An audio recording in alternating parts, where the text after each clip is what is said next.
Hello mga ka-shooter, another day, another vlog at meron tayong sasagutin ngayon na tanong. Another question galing kay Renz Reyes de la Roca, so shout out sa'yo. Basahin na kagad natin yung question niya. Ask ko lang po sana kung anong course po ang maganda para maging professional na photographer at videographer. Senior high student po kasi ako ngayon, graduating na po. ABM po ang strands ko pero hindi ko gusto kumuha ng course na related sa strands ko. Kasali po ako sa club ng school namin ngayon, video editor po, yung main role ko, pero naging videographer na rin kasi bihira lang po ako mag-duty ng edit. Bumili ako ng second hand na DSLR camera para may magamit ako sa club pag may duty. Kaya na-enjoy ko rin po mag-photographer. Gusto ko rin i-pursue to sa college pero at the same time, pag graduate ko ng college, makasecure po ako ng stable na trabaho. Ipupurso ko po ba to sa college? Ang daming po. Tumatanda na ba ako? Iniwasan ko lang yung mga po kasi ang galang masyado. But anyway, sasagutin natin yan. So, unahin natin sagutin yung tanong mo kung ipupursu mo ba siya sa college. The answer is yes. At i-explain ko sa iyo mamaya kung bakit. And about naman sa question mo kung anong course yung related para sa photography and videography, my answer personally is fine arts. At yun yung course ko. Pero hindi ko naman sinasabi na kung papasok ka sa photo and video, kailangan mag-fine arts ka. Marami kasi mga kapwa ko rin shooter na hindi naman sila nag-fine arts or sometimes hindi related yung work nila as photographer or videographer dun sa natapos nila. What I'm talking about is film. Lalabas tayo sa wedding kasi pag sinabi nating wedding or wedding event videography or photography, walang course sa college para sa pag-shoot ng wedding. Sa wedding, ang meron lang dyan is mga workshop. Yung mga short courses na parang maghapon. Basta workshop, dun lang yon. Ang tinutukoy ko is about films or movies na kung sakaling matapos mo yung course na to, mayroon kang mapag-a-applyan, mayroon kang diploma na pwede kang mag-apply sa mga production companies, mga malalaking production companies because may background ka sa film. Sa fine arts kasi, kapag kinuha mo yung course na to, may iba't ibang major yan. Sa case ko, ang kinuha kong major is advertising. Pero that time lang yon. Ngayon kasi wala na yung advertising. I think napalitan na siya based dito sa kaklase ko. Ang pangalan na ngayon ng fine arts na dating advertising is visual communication na. Pwede rin ang multimedia arts. Shoutout nga pala sa kaklase ko yun, si Carl Wendell Villamor. Nagtuturo na siya sa college kung ano din yung course na tinapos namin. So kung ito yung kukunin mo at matatapos mo yung fine arts, actually maraming trabaho na pwede mong mapuntahan. Like for example, ako, nung makagraduate ako ng fine arts, napunta ako sa graphic design. Graphic artist ako. And then, nag-try din ako mag-apply as animator, pero medyo mukhang hindi ako pinala doon. Meron din doon video editing, pero I think sa third year pa lang ata yung video editing.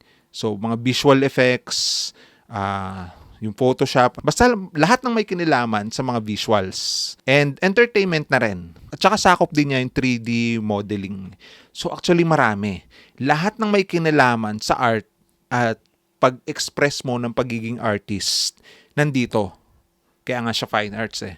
Pero actually, nung kinuha ko yung course ko as fine arts, wala akong plano na maging photographer or videographer. Basta ang gusto ko lamang, mag-drawing ako, mag-design, express art. Yun talagang hilig ko ever since nung bata pa lang ako, when I was in high school. Wala akong ibang plano, wala akong ibang course na gusto, kundi yung related lamang dun sa hilig kong gawin, yung pagdodrawing. And then, habang nag-aaral ako noon, meron din kaming one-time subject about photography. As in, tunuro talaga sa amin doon yung ISO, shutter speed, tamang angulo. Pero wala akong interest. Hindi ko masyado siyang binigyan ng pansin. That time, uso naman ang mga digital camera, pero more on itinuturo sa amin noon is yung paggamit ng mga sinuunang camera na ang gamit is film. Na kapag inilagay mo yung film, may i-adjust ka para mag-switch to the next film para makapag-click ka ng bagong shots. And maraming beses ako nagkamali doon hanggang sa masayang yung mga film. So medyo magastos. Tapos bibigyan lang kami ng assignment kung ano yung mga kukunan namin. For example, nagbigay sila ng horizon, sunset, all about nature and people, city. So hihikap kami, hahanap kami ng lugar kung saan aanggulo kami at kukuha kami ng isang perfect shots. And kapag nagawa namin, di-develop namin and then isasubmit namin sa instructor and then dun kami bibigyan ng grade. And yung about sa photography at saka film na yon, sakop yun ng fine arts. And then nung maging graphic artist ako, while working, dun na rin pumasok yung hilig ko sa photography. Ine-enjoy ko lang, masaya ako na nagsushoot hanggang sa nag-invest din ako ng camera at dun ako napunta sa mga wedding.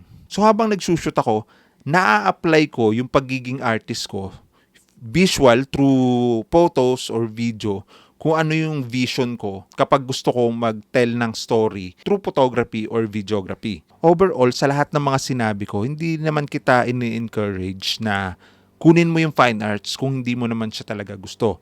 Kasi marami din namang mga photographer and videographer na hindi rin naman dumaan sa fine arts. Tanging ang meron lang sila na kinikerry is passion at yung hilig nila dito sa art na to. Kumbaga may artistic side sila na hindi nila kailangan na kunin yung fine arts para lang express yung art nila. Meron nga, one time may nag-chat sa akin, nalimutan ko lang hanapin pa nung gusto ko na mag-reply. Ang chat niya sa akin, isa siyang doktor and gusto niyang habulin yung passion niya through photo and video. Kasi nagustuhan din niya yung pag-express ng art niya through that media, which is yung camera. And aside from that, I know marami din dyan na hindi man related yung course nila, pero yung pag-express nila ng art is nailalabas nila through different media, through different tools, hindi lang camera. Sa art kasi medyo malawak. So, ang suggestion ko, kung ano yung gusto mong course talaga, yun ang sundin mo. Yung pagiging artist naman kasi, nandyan pa rin yan. Nasa'yo pa rin yan. Kahit hindi ka mag-fine arts, kahit sa ibang larangan ka mapunta, yung pagiging artist mo, hindi yun mawawala. And kaya ako sinabi kanina na sige, dapat mong ipursu yung college kasi importante at kailangan mo yun. Kapag kumuha ka ng kahit na anong course na gusto mo, siya yung magsisilbing backup plan mo kung sakaling hindi ka magtagumpay dun sa pinupursu mo na photo and video. At least may mababalikan kang karir kung sakaling hindi ka pala rin doon. Kaya napaka-importante talaga yung may natapos ka. Yung mga nagiging issue dati kung diskarte o diploma. Hindi ako naniniwala doon na kailangan mong pumili ng isa lang doon. Kailangan parehong meron ka. Para yung skills versus gears na hindi ka dapat pipili ng isa lang. Dapat pareho mong ma-acquire. Mas maganda na meron ka pareho. Basta palagi mo lang tatandaan kung saan ka masaya, kung ano yung gusto mo, yun yung sundin mo. Samahan mo pa ng puso at saka yung pagiging artist mo sa lahat ng kahit na anumang larangan na mapunta ka, pagbutihin mo lang.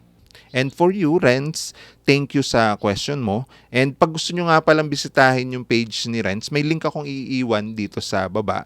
Check nyo na rin yung gawa niya. And mukhang okay naman. So, yun lang. Sana may natutunan kayo. Maraming salamat sa panonood. Happy shooting!